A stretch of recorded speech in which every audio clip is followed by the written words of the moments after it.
welcome back, and today I am bringing you yet another paranormal video. If you are new to my channel, my name is Angela. I talk about all things beauty and spooky on here, so if you like that variety, I would love for you to thumbs up this video and subscribe because I do post new videos every single week, and I would love for you to stick around. But anyways, let's go ahead and jump into today's paranormal topic. So again, I'm going to be reading some very, very true, eerie, creepy paranormal stories that I found on a website called the Occult Museum. And this article in particular, I did not read all of the stories because again, I like to react with you guys and be surprised as well, but I did read the first one and it made the hair on my arms and the back of my neck stand up. So hopefully all the other stories are just as good. So if you are ready to listen to some creepy tales, then just grab your favorite drink or a snack or whatever you like to do when you watch YouTube videos, and let's go ahead and get into it. So this article is stories about like hikers and campers and rangers that share like their eeriest experiences in the wilderness.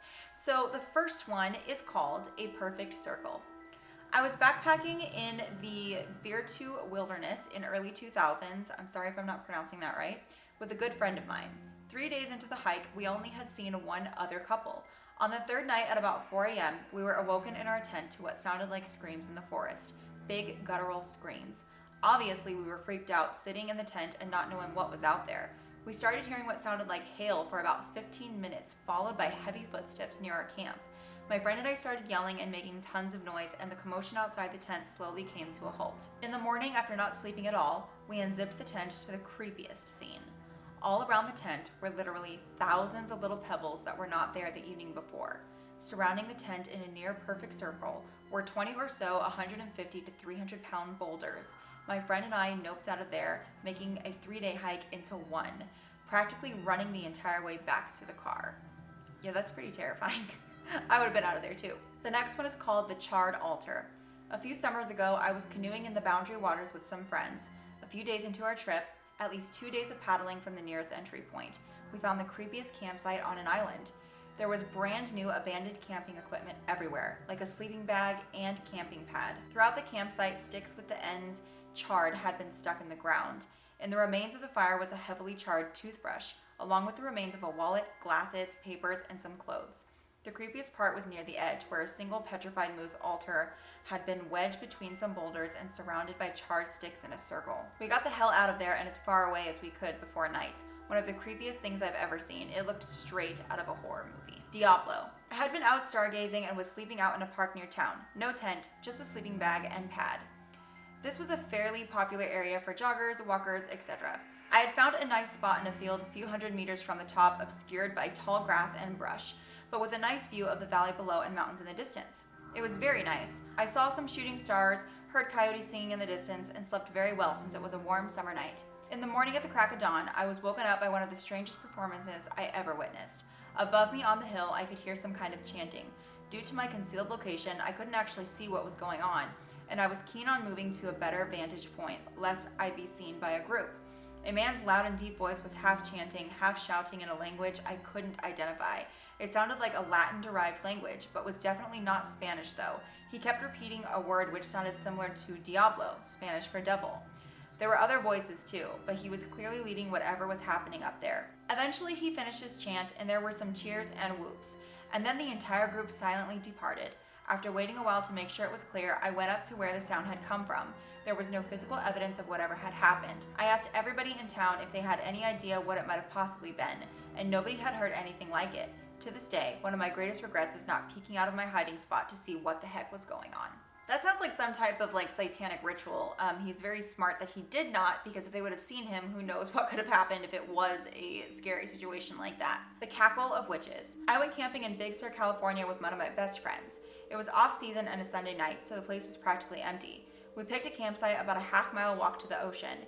It was in a huge open field surrounded by a lush forest. In the background were limestone mountains and you could hear the crashing of the ocean waves. Very epic. We spend the night around a campfire telling stories and eating. We're both pretty experienced backpackers too. We are very diligent in ensuring we do not leave any trace of food by our site, and almost everything other than our essentials goes in the bare bag/box. I have my dog with me too. She's ADA, so she was allowed on site. She's leashed around one of the few trees in the field on a long metal leash and full harness. It's a full moon out and it was pouring beautiful blue light across the field. It was absolutely pristine and breathtaking. Around 1 a.m., something spooks my dog. Now, she is used to the woods and has an incredibly calm demeanor, but I mean, she was flipping out, tugging hard on the leash like she was desperate to escape, and she does. She pulls so hard that her harness snaps and she goes bolting across the field into the wilderness.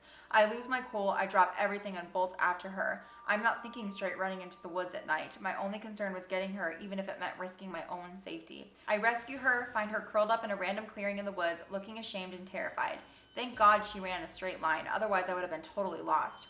I walked back carrying her, and my heart is pounding furiously at the horror of the idea of her being lost in the wilderness forever. The thought now is still unbearable. I can feel her heart pounding too in my arms. She is still terrified. I'm no longer in a great mood. We all head back to my tent, but my dog won't lay down. She refuses. Her ears are up and she's staring intensely at the tent wall, as if she could see through it and she's tracking something.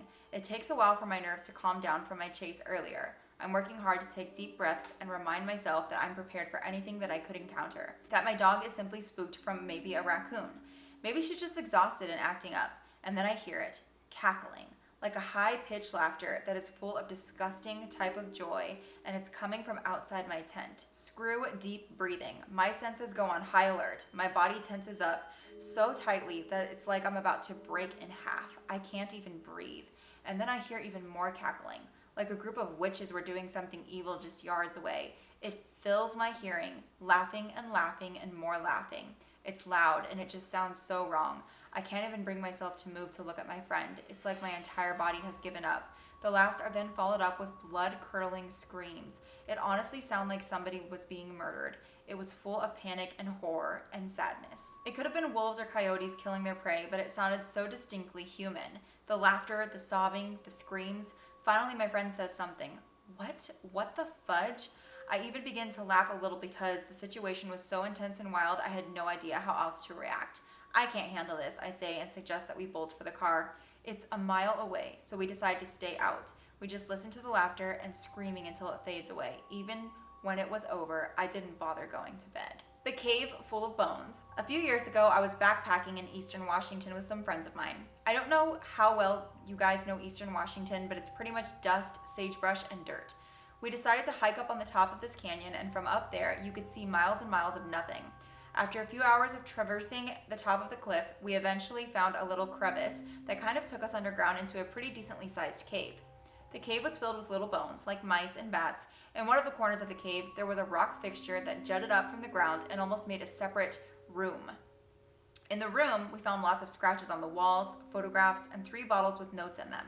While this was kind of off-putting on its own, we figured it was just some sort of joke, and we'd find silly SOS notes in the bottles. The scariest part about it was the photographs were super ordinary, of families and normal people, and the 2 of the notes in the bottles made no sense at all. While it was English, it was pretty much straight gibberish. None of the words made sense in context with the other words. The 3rd bottle had a super ordinary letter talking about what they've been up to, like something you'd send to a fairly distant relative after not talking with them for a while. I don't really know what to think of it all. I feel like it could have easily been someone just joking around, but it was almost too strange for that. The footsteps. 2 tents next to each other about 5 feet apart in the middle of the mountains. Had my 3 little brothers in one tent and me and my girlfriend in the other. It's nighttime and we have just put the fire out, so it's dark. Everyone is in their respective tents snoozing off into dreamland. About an hour later, I'm the only one awake, just daydreaming. Suddenly, I hear soft, human-like footsteps circling our tents over and over. Confused, I asked who's there with no response, but continued footsteps, so I stepped outside. No one. Footsteps stop. I go back into my tent, footsteps start again. I make my presence known and go back out. No one. Footsteps stop. Of course, I check my brothers, but they are asleep and sound. I repeat the same process about 4 to 5 more times, believe it or not. Footsteps always stopped. Ended up just going to sleep to the footsteps and not giving a crap. When morning came, I asked my brothers how they slept, and they responded with, "Fine, except for you walking loudly all around the gosh dang campsite all night." The Stickmen. 6 hours walk through thick brush to the nearest possible road. Age 14, maybe 15. Hiking and camping with 2 fellow Boy Scouts and an adult. We made camp for the night and had a cold dinner because it was too wet to scavenge firewood, and all turned in early. Even in the woods, there are noises. Frogs, owls, small game, and every sort of bug. My tent mate and I awoke at the same time, maybe 3 a.m., to hear nothing outside. Absolute ear-straining silence, like a woolen blanket wrapped around the head. After a few minutes, the bugs started chirping again and we went back to sleep.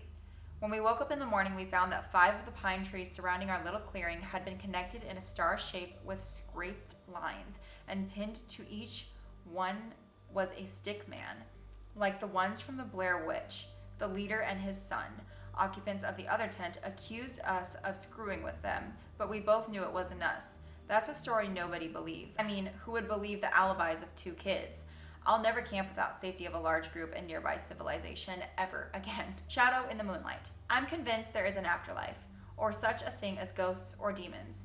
But I once saw something in the woods that I felt so unnatural it made me second guess how I see the world. I was hiking up a hillside, thick with trees, in the middle of the night during a long weekend. Some friends and I decided we would hike to the top of the hill and light off some fireworks. Approaching the hill and surrounding the base of this hill was a rolling grass valley. It was around midnight, full moon and light mist, straight out of a horror movie. Strange part was, I wasn't nervous or scared or anything. I was having a great night with my buddies. I didn't have any of my defenses up. My buddies and I just hiked in a straight line through the rolling grass valley approaching the hill, when something caught my eye. On my right, I saw a tall, shadowy figure standing perfectly upright on the top of a small grassy hill. It was standing there right next to a large dead tree. I couldn't make out any details. Both the tree and the tall figure were silhouetted under the moonlight. The strange part was seeing this figure didn't scare me. I didn't immediately sense any threat. I almost assumed it might have been just another hiker or somebody having a smoke. I passively turned my flashlight on, and that's when it happened. In an instant, as my light hit that spot where this figure was standing, it instantly moved just outside of the range of my flashlight, like it teleported or something. But just as vividly as I saw it standing in its initial spot, as my light hit the spot and the figure moved, I could see it standing just outside the range of my light. My breath paused as a wave of dread washed over me. Something felt 100% unnatural about what just happened. As a reflex, I moved my light to the new spot where the figure was, and as my light passed it, it disappeared. I've never passed out in my entire life, not from heat, not from getting knocked out, never. But in that moment, I felt my knees give away from under me and I just fell to the ground. My friends turned around and looked at me, trying to pick me up, and my knees were too wobbly to stand. They helped me and I tried explaining to them what I experienced. I'm willing to bet it was all just lights and shadow playing games with my eyes, but I'll never be able to explain that sensation I felt of feeling like I had just seen something I shouldn't have seen. Something so unnatural that my body's instinctual reaction to it was to go limp. Alright guys, that is all I have for you. I really hope that you enjoyed all of these stories. I know it was a mix of like paranormal and just creepy stories. Again, it was my first time hearing most of these stories as well because I wanted to be able to react with you guys, but hopefully you still enjoyed them. Let me know if you enjoy me reading people's experiences in the comments. I would definitely love to keep reading them for you guys because it is fun for me and I hope it is fun for you as well. And if you did enjoy this video, please don't forget to give it a thumbs up and subscribe. And as always, I will see you guys next week. Bye!